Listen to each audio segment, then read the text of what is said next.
Mari bersama-sama kita akan mulai pemahaman Alkitab kita di dalam doa. Mari kita berdoa.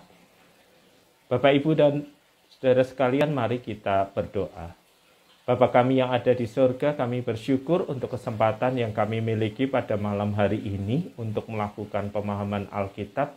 Kiranya Engkau menolong kami dan memberkati kami agar segala sesuatu dapat berlangsung dengan lancar dan baik. Mohon berkat-Mu bagi percakapan kami pada malam hari ini. Di dalam nama Kristus kami berdoa. Amin. Bapak, Ibu, dan saudara sekalian, saya ingin memulai percakapan ini dengan mengajak Bapak Ibu untuk memikirkan sejenak Bapak Ibu dan saudara sekalian. Ketakutan-ketakutan yang Bapak Ibu miliki selama ini. Bapak Ibu tidak perlu mengatakannya kepada saya, coba dipikirkan ketakutan-ketakutan yang selama ini ada di dalam benak kita, ada di dalam pikiran kita. Nah, semoga ketika saya mengatakan kalimat ini, sudah ada satu atau dua ketakutan yang muncul di benak atau di pikiran kita. Pilih salah satu saja ketakutan yang paling dominan di dalam kehidupan Bapak Ibu. Ya. Jadi sekarang pikirkan salah satu ketakutan yang paling dominan di dalam hidup Bapak Ibu. Sudah?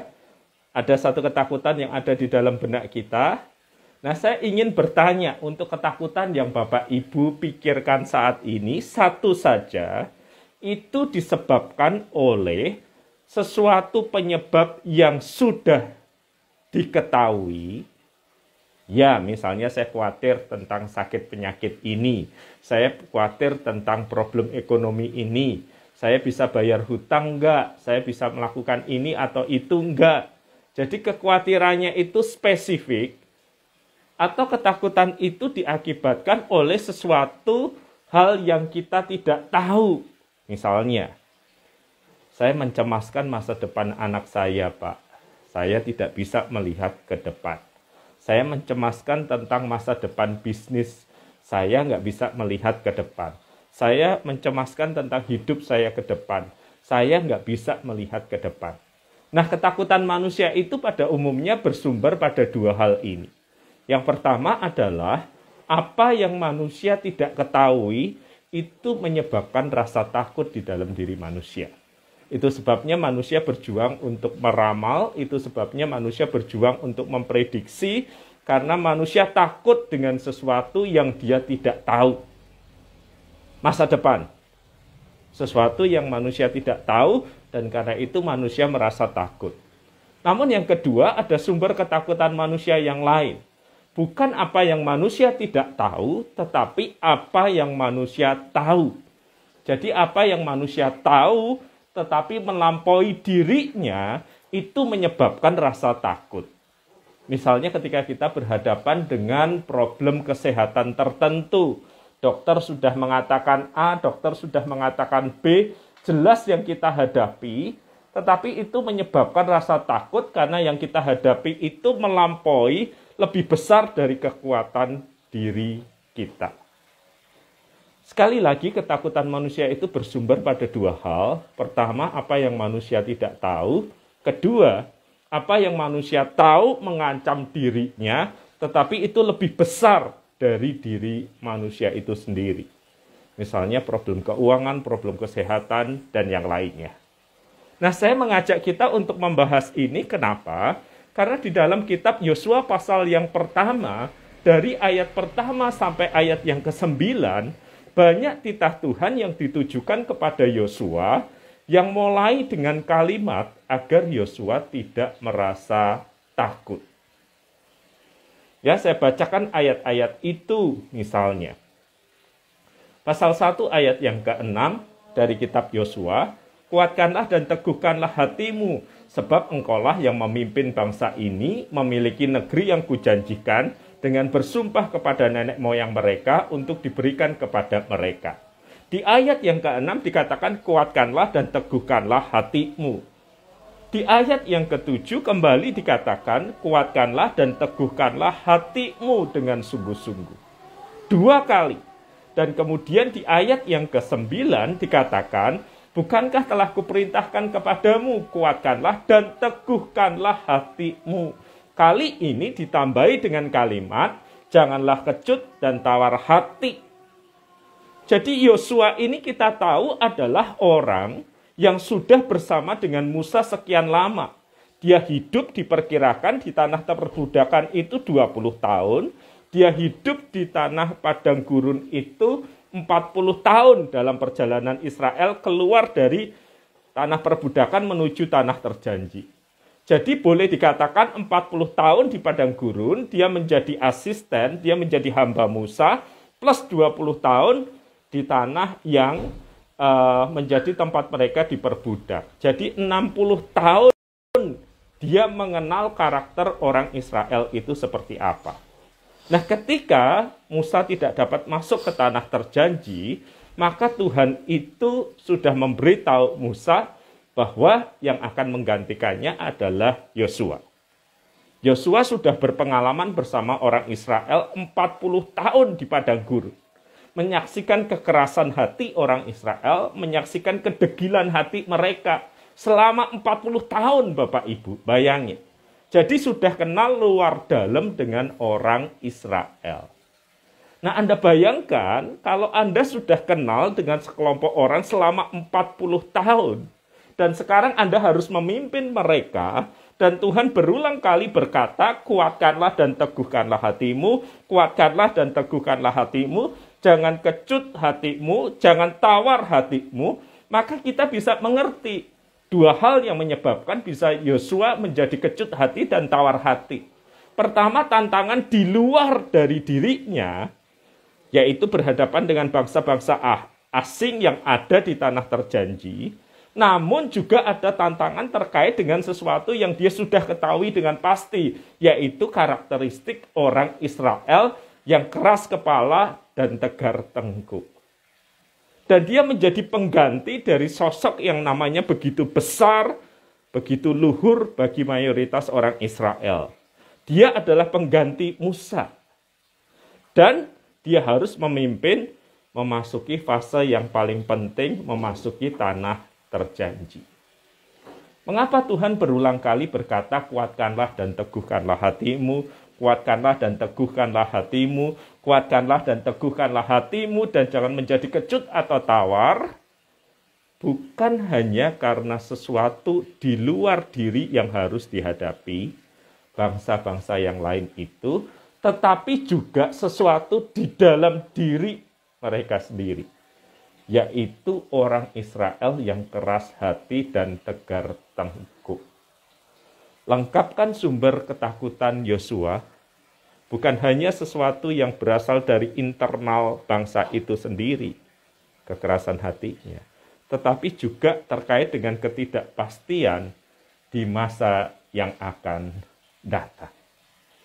Nah, dari pengalaman Yosua yang merasa ketakutan, yang merasa cemas, yang merasa ragu ini, hal yang kita pertama belajar adalah panggilan Tuhan di dalam kehidupan seseorang untuk mengerjakan pekerjaan Tuhan memang selalu lebih besar daripada kapasitas orang itu. Sekali lagi saya ingin mengulanginya, dari pergumulan Yosua memimpin orang Israel keluar dan memasuki tanah terjanji, dan Tuhan berulang kali mengatakan jangan takut, jangan khawatir. Hal yang pertama kita belajar adalah panggilan Tuhan, God size of calling, selalu lebih tinggi, lebih besar daripada kapasitas manusia. Sehingga ada ruang, ada gap yang harus diisi dengan ketaatan kepada firman, dengan penyerahan diri kepada kebenaran. Ya, jika Tuhan memanggil seseorang ke dalam pelayanan di masa kini, jadi pendeta, jadi penatua, mengerjakan pelayanan tertentu lewat gerejanya, maka salah satu tanda bahwa itu adalah panggilan pelayanan yang berasal dari Tuhan adalah panggilannya itu segini tingginya. Diri kita itu segini. Jadi kita merasa tidak layak, kita merasa tidak mampu, kita merasa tidak bisa, Dan ruang yang ada ini adalah ruang kebergantungan dengan Tuhan.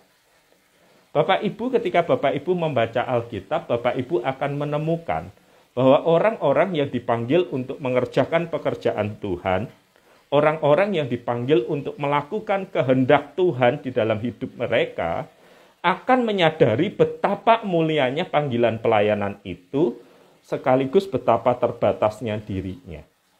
Yesaya, seorang nabi, ketika dia dipanggil Tuhan untuk melayani, dia berkata, celakalah aku binasa, aku orang yang najis bibir. Dia melihat kedaulatan dan kekudusan Tuhan di sini. Petrus ketika dia dipanggil untuk melayani Tuhan, dia sadar Tuhan itu maha kudus, Tuhan itu maha baik, ada di titik ini, dirinya adalah orang berdosa, ada di sini. Maka sebagai pendeta jemaat, ketika saya mendengar ada orang-orang tertentu, aktivis-aktivis tertentu yang diminta untuk pelayanan, lalu dia berkata, Pak, saya pikirkan dulu ya, rasanya itu melampaui kekuatan saya, rasanya itu melampaui kapasitas saya, rasanya itu melampaui kelayakan saya. Ketika dia mengatakan kalimat-kalimat ini, justru saya gembira. Karena artinya dia memahami, dia mengenal panggilan untuk pelayanan itu memang melampaui kapasitas diri kita. Panggilannya segini, diri kita segini. Ruang yang ada adalah ruang untuk bergantung pada kasih Tuhan dan pemeliharaannya di dalam kehidupan kita. Jadi ingat, kapanpun Anda dipanggil untuk mengerjakan pelayanan Tuhan lewat gerejanya, jadi panitia, jadi anggota tim, jadi penatua, sebagian akan dipanggil menjadi satu pendeta, bahwa God size of calling, panggilan yang ukurannya ilahi itu selalu melampaui kekuatan diri kita. Sehingga kita hanya bisa mengerjakannya dengan bergantung kepada Tuhan. Yang kedua, Bapak Ibu, dari pergumulan Yosua yang kepadanya Tuhan berkata, jangan takut, jangan khawatir, jangan tawar hati, jangan kecut hati. Yang kedua yang kita belajar adalah kita perlu mengawal hati kita dengan ketaatan kepada perintah Tuhan. Sekali lagi, kita perlu mengawal hati kita dengan ketaatan kepada perintah Tuhan. Itu sebabnya kepada Yosua diberi peringatan dari Tuhan secara sangat serius. Ketika dia harus menggantikan Musa, hamba Tuhan yang besar itu, di ayat yang ke-8 dikatakan, janganlah engkau lupa memperkatakan kitab Taurat ini, tetapi renungkanlah itu siang dan malam, supaya engkau bertindak hati-hati sesuai yang tertulis di dalamnya. Sebab dengan demikian perjalananmu akan berhasil dan engkau akan beruntung. Pelajaran kedua dari Yosua setelah kita sadar bahwa God size of calling itu, panggilan ilahi untuk pelayanan itu melampaui kekuatan kita, sehingga kita harus bergantung kepadanya. Maka yang kita pelajari yang kedua adalah ketika kita mengerjakan pelayanan bagi Tuhan lewat gerejanya, apapun pelayanan itu, maka hati ini harus dikawal dengan firman Tuhan. Mengapa hati ini harus dikawal dengan firman Tuhan, Bapak Ibu? Karena seringkali di dalam perjalanan pelayanan kita kepada Tuhan, baik anggota tim, anggota panitia, jadi penatua, jadi pendeta, atau aktivis pelayanan yang lain, kita akan selalu berhadapan dengan kesulitan. Kita akan selalu berhadapan dengan kesukaran. Kesulitan dan kesukaran karena apa? Karena kita harus berurusan dengan manusia yang lain, seperti Anda dan saya, orang berdosa yang telah mengalami pembenaran Kristus, terus berjalan di dalam proses untuk menjadi serupa Kristus. Jadi benturan di dalam pelayanan, gesekan, bahkan konflik itu menjadi tak terhindarkan. Nah, biasanya kita mengalami konflik, ketika kita mengalami masalah, ketika kita mengalami pergumulan, emosi kita kan naik. Kita menjadi sangat marah atau kita pengen lari dengan berkata, saya nggak kuat lagi menghadapi situasi pelayanan ini. Nah, disitulah pentingnya kita mengawal diri kita dengan firman Tuhan. Agar ketika emosi itu naik, kita tidak melakukan sesuatu yang salah atau keliru, sehingga ketika kita putus asa, kita nggak cepat-cepat mundur dan meninggalkan gelanggang. Orang yang dipanggil Tuhan ke dalam pelayanan, dia harus bergantung kepada Tuhan. Salah satu wujud kebergantungan yang sangat konkret itu adalah mengawal dan menjaga hati kita dengan firman Tuhan. Agar respons atau tindakan kita secara khusus di saat-saat yang sulit dan berat, respons dan tindakan itu dijaga oleh firman. Jadi ada waktu yang memang harus kita sediakan untuk bergumul bersama dengan Tuhan. Sesuai saran yang Tuhan berikan kepada Yosua, janganlah engkau lupa memperkatakan kitab Taurat ini, tetapi renungkanlah siang dan malam. Ada di dalam pemikiran terus-menerus, menjagai hati dan pikiran, supaya kita bertindak hati-hati sesuai yang tertulis di dalamnya. Itu hal yang kedua yang kita pelajari dari pergumulan Yosua ketika Tuhan memanggilnya untuk melayani. Kita ulang kembali, yang pertama yang kita pelajari dari Yosua ketika dia merespons pelayanan Tuhan adalah panggilan Tuhan itu selalu melampaui kapasitas kita. Disitulah ada ruang untuk bertahan. Bukan hanya bertahan, tetapi bergantung kepada Tuhan. Yang kedua, setiap orang yang terlibat dalam pelayanan harus mengawal, harus menjaga hati mereka dengan kebenaran firman Tuhan. Karena pelayanan akan menimbulkan gesekan satu dengan yang lain, dan supaya respons kita terukur dan terjaga, kawallah hati dengan firman. Yang ketiga yang kita pelajari dari pergumulan iman Yosua ketika ia menghadap dan melayani Tuhan, ada yang kisah yang menarik di dalam Yosua pasal 3 ayat 16. Mulai saya bacakan Yosua 3 ayat 15 hingga 16. Segera sesudah para pengangkat tabut itu sampai ke sungai Yordan, dan para imam pengangkat tabut itu mencelupkan kakinya ke dalam air di tepi sungai itu. Sungai Yordan itu sebak sampai meluap sepanjang tepinya selama musim menuai. Maka berhentilah air itu mengalir. Air yang turun dari huru melonjak menjadi bendungan jauh sekali di dekat Adam, kota yang terletak sebelah Sartan. Sedangkan air yang turun ke Laut Arab itu, yaitu Laut Asin, terputus sama sekali. Lalu menyeberanglah bangsa itu di tentangan Yeriko.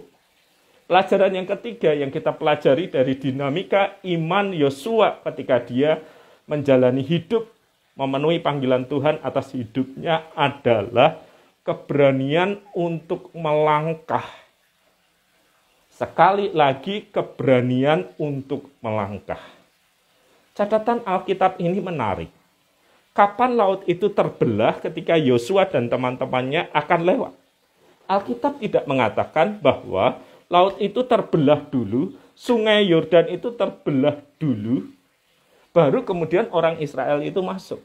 Tetapi yang dikatakan Alkitab adalah segera sesudah para pengangkat tabut itu sampai ke sungai Yordan, dan para imam pengangkat tabut itu mencelupkan kakinya ke dalam air di tepi sungai itu.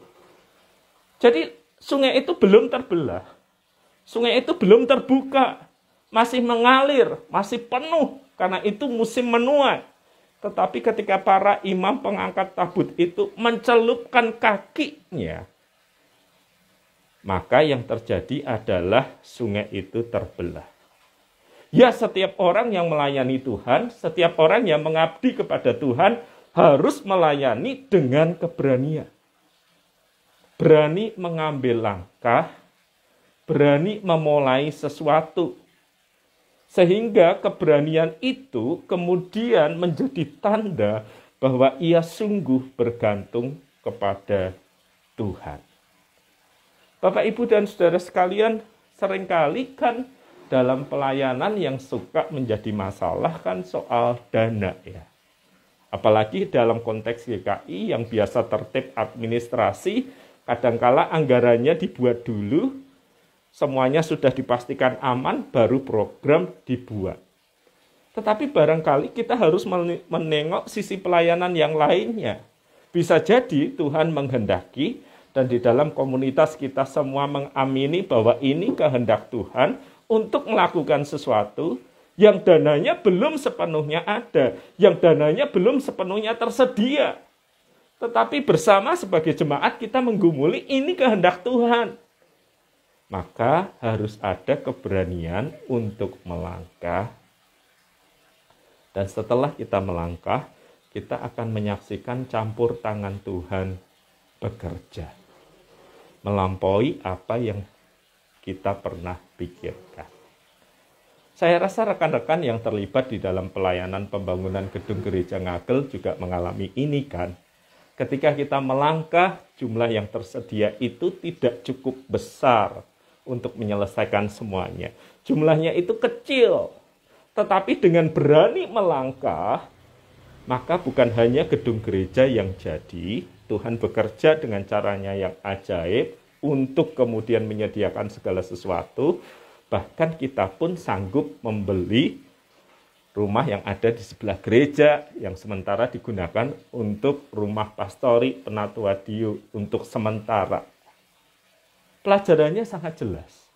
Kalau dalam pergumulan bersama kita mengimani bahwa ini adalah kehendak Tuhan, sudah waktunya bagi GKI Ngagel untuk waktu itu membangun gedung gereja yang baru karena air sudah berkali-kali meluap, banjir sudah terjadi di musim tertentu, maka kita mengimani dan sekarang kita telah menyaksikan bagaimana Tuhan mencukupkan segala sesuatu.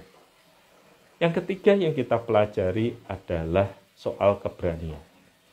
Kalau untuk pelayanan, segala sesuatunya sudah harus tersedia, sudah harus lengkap, duit sudah harus ada, orang-orang sudah harus terkumpul, maka di situ tidak ada ruang untuk bergantung kepada Tuhan. Yang ada hanyalah keakuan, yang ada adalah kekuatan diri sendiri, yang menutup ruang untuk bergantung kepada Tuhan. Dan nggak butuh bergantung kepada Tuhan kok, semuanya sudah ada, semuanya sudah siap. Justru di tempat pelayanan inilah kita harus berlatih, ketika kita bersama-sama menggumulkan dalam komunitas dan kita yakin bahwa ini kehendak Tuhan untuk kita lakukan, walaupun kita belum cukup punya resource keuangan, walaupun kita belum cukup punya resource tenaga manusianya, kalau kita yakin ini adalah kehendak Tuhan, dan sebagai komunitas bersama kita meyakininya demikian, maka yakinlah Tuhan akan menyediakan. Jadi mari kita ulang apa yang kita pelajari dari pergumulan iman Yosua ketika dia dipanggil Tuhan untuk memimpin orang Israel masuk kepada tanah yang terjanji. Yang pertama, bahwa God's size of calling, panggilan ilahi itu melampaui kekuatan diri. Karena itu kita harus bergantung kepada Tuhan, berharap kepada Tuhan. Yang kedua, bahwa ketika Tuhan memanggil seseorang untuk masuk di dalam pelayanan, dan itu berarti berhadapan dengan tantangan dari luar atau dalam, maka menjadi penting untuk mengawal hati dengan firman, supaya tidak menjadi kecut, supaya tidak menjadi tawar, supaya mampu melakukan kehendak Tuhan. Dan yang ketiga, ketika pelayanan itu datang dari Tuhan, sebuah proyek itu datang dari Tuhan, sebuah hal yang harus dikerjakan itu digumuli bersama dan dipersepsi bersama sebagai kehendak Tuhan, maka keberanian melangkah itu mesti ada. Dan Tuhan akan bekerja dengan cara. Jadi Bapak Ibu, mari kita lihat, kita tengok kembali apa yang menjadi problem atau masalah atau ketakutan-ketakutan yang ada di dalam kehidupan kita. Sesuatu yang lebih besar dari diri kita, yang menakutkan kita adalah sesuatu yang kita kenali, tetapi melampaui diri kita, atau sesuatu yang kita tidak tahu. Nah, di dalam semuanya itu, sama seperti Yosua, kita dipanggil untuk mengingat keterbatasan diri kita, betapa tidak terbatasnya Tuhan. Kita dipanggil untuk mengingat, jaga hati, jangan sampai berbuat dosa di dalam ketakutan, di dalam pelayanan yang ada. Yang ketiga, kita diminta untuk berani melangkah. Ketika kita memahami bahwa ini adalah kehendak Allah, kita sudah mendoakannya bersama, kita sudah menggumulkannya bersama, kita yakin ini kehendak Allah, beranilah melangkah. Nah, semoga percakapan hari ini menolong kita, Bapak, Ibu, dan saudara sekalian. Kita sudah belajar 3 hal tersebut. Jika ada yang Bapak Ibu ingin tanyakan, silahkan. Dan bagi mereka yang baru saja bergabung, saya ingin menyampaikan mesti pakai masker ini karena ngungsi mencari tempat di mana akses internetnya itu bagus dan listrik tersedia. Karena kami sedang dalam keadaan koneksi internet yang buruk saat ini. Silahkan jika ada pertanyaan, ada hal-hal yang mau disampaikan, silahkan.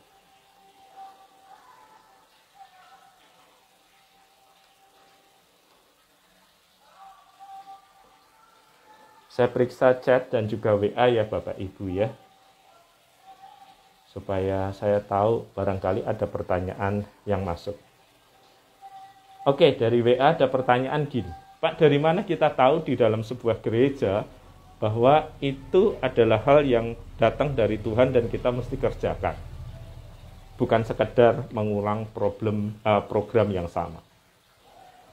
Nah, ini pertanyaan yang menarik. Dari mana kita tahu sebuah pelayanan itu datang dari Tuhan, visinya datang dari Tuhan, sehingga kita berani melangkah? Saya ingin berbagi beberapa indikator, Bapak Ibu. Yang pertama, jika pelayanan itu datang dari Tuhan, maka Tuhan sendiri yang akan memberikan visi, Tuhan sendiri yang akan menggerakkan orang-orangnya untuk melihat kebutuhan tertentu. Jadi orang-orang itu 1, 2, 3 orang akan dibukakan Tuhan untuk melihat bahwa ini kondisi idealnya segini. Tetapi realitanya segini. Dan keinginan untuk menjembatani antara kondisi apa adanya dengan kondisi ideal, itu yang disebut panggilan. Ya, misalnya beberapa orang misalnya merasa pendidikan Kristiani yang baik itu dibutuhkan, tetapi ongkosnya mahal. Lalu ada orang-orang yang mengupayakan pendidikan Kristiani mestinya bisa baik, tetapi ongkosnya tidak semahal itu. Nah, itu menjadi panggilan ketika orang tergerak untuk menjembatani antara apa yang ada, sehingga makin dekat dengan yang ideal. Contoh yang lain adalah orang-orang yang melayani di pelosok, melayani gelandangan, melayani orang miskin yang ada di Surabaya. Mereka semua bertitik tolak dari panggilan itu. Panggilan adalah kesadaran adanya jarak antara yang nyata dengan yang ideal. Yang nyata anak-anak ini tidak terawat. Yang nyata anak-anak ini tidak terpelihara. Ini yang ideal. Dan mereka ingin menjembatani antara yang nyata dan yang ideal. Panggilan pelayanan mulai dari situ, dan itu adalah tanda bahwa panggilan itu datang dari Tuhan. Dia yang menyingkapkan yang seharusnya, dia yang memberi hasrat untuk menjembatani kondisi yang memprihatinkan sekarang, agar bisa mencapai kondisi yang ideal. Jadi kalau tanda bahwa sesuatu itu datang dari Tuhan adalah kita punya kerinduan untuk mengejar yang ideal itu, sambil memahami dengan jelas posisi yang memprihatinkan saat ini.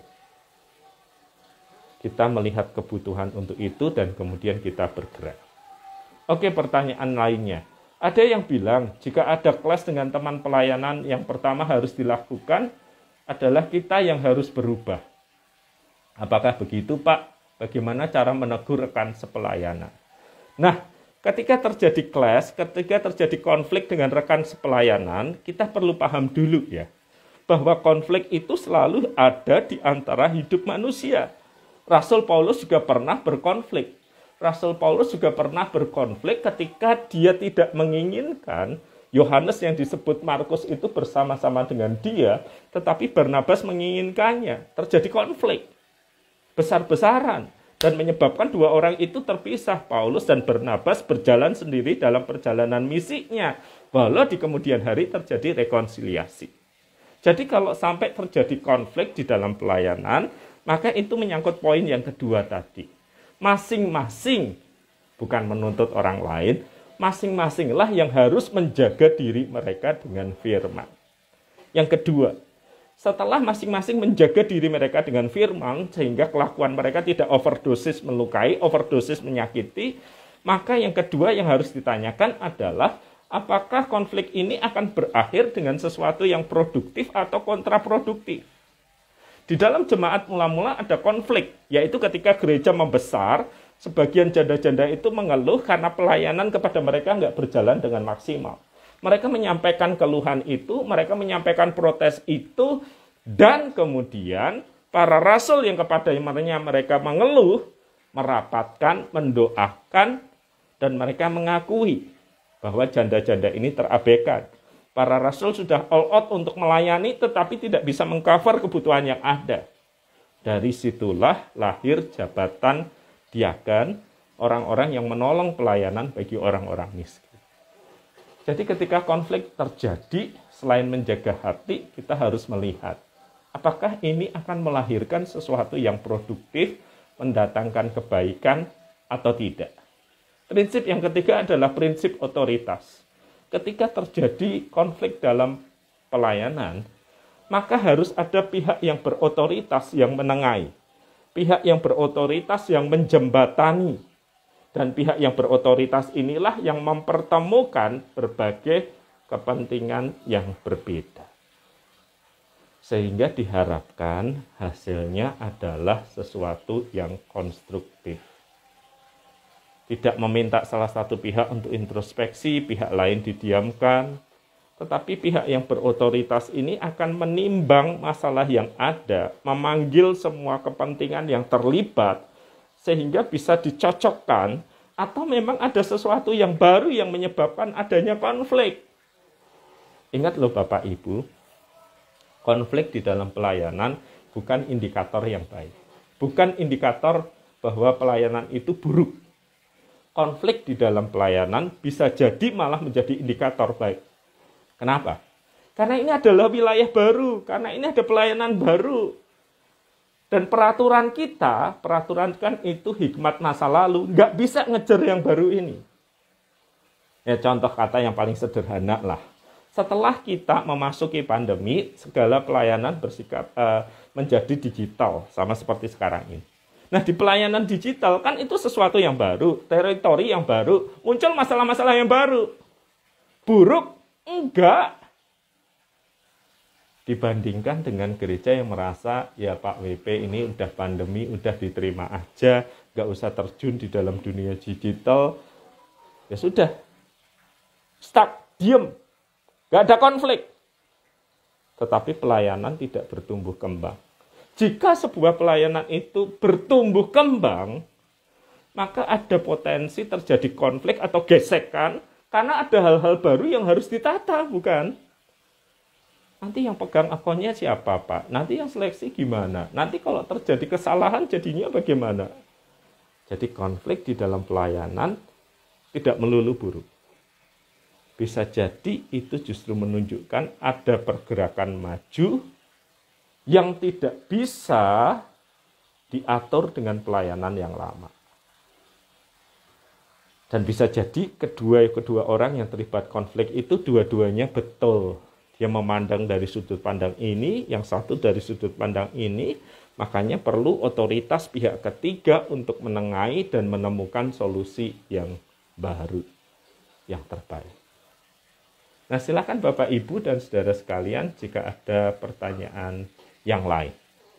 Bagi Bapak Ibu yang baru pertama kali bergabung atau di dalam menit-menit ini bergabung, saya ingin menyampaikan kita mempercakapkan 3 hal. Dari dinamika iman Yosua ketika memimpin orang Israel masuk tanah terjanji. Yang pertama, bahwa God size of calling, panggilan Tuhan itu selalu melampaui diri kita. Jadi kita harus bergantung kepada Tuhan. Yang kedua, bahwa tiap orang yang dipanggil Tuhan untuk melayani, jadi panitia, jadi tim, jadi penatua, jadi pendeta, jadi apapun, mesti mengawal hati mereka dengan firman. Karena pelayanan itu urusannya dengan manusia, gesekan pasti akan terjadi. Karena itu kawal hati kita dengan firman. Yang ketiga, di dalam setiap pelayanan, maka harus ada keberanian untuk melangkah. Walaupun belum tersedia segala resource yang kita butuhkan. Setelah kita meyakini itu kehendak Tuhan, tandanya itu kehendak Tuhan bahwa kita disingkapkan yang ideal seperti ini, realitanya seperti ini, dan kita digerakkan untuk membawa kenyataan mendekati ideal, maka itu adalah panggilan Tuhan. Di dalam panggilannya lah Tuhan akan melengkapi segala sesuatu yang dibutuhkan. Terima kasih kembali Pak. Salam dari, sementara ini saya ada di Jogja, salam dari Jogja. Dan salam dari jemaat kami di GKI Ngagel, Surabaya. Terima kasih telah bergabung dengan kami di sini. Silakan Bapak Ibu kalau ada pertanyaan yang lain.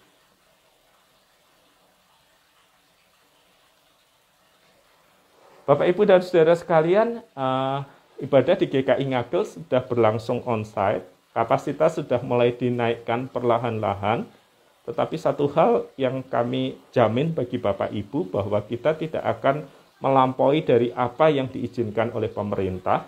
Kalaupun nanti ditetapkan level 3, 50%, berarti kapasitasnya sekitar 250 atau 220 bagi gereja kita tidak akan melewati kapasitas itu. Jadi kami ingin memastikan Bapak Ibu bisa mengikuti ibadah onsite dengan baik. Nek wis jalan-jalan, kalau sudah kulineran, ya mosok ndak berani datang beribadah di gereja, gitu kan? Kalau memang Bapak Ibu ada pergumulan kesehatan, merasa cemas dan takut, ya wis di rumah saja. Tetapi jangan sampai berani kulineran, berani jalan-jalan sampai luar kota, tetapi nggak berani beribadah di gereja. Kayaknya ada yang salah kalau begitu. Dan kami mengundang Bapak Ibu untuk terlibat di dalam kegiatan melalui Instagram seperti ini.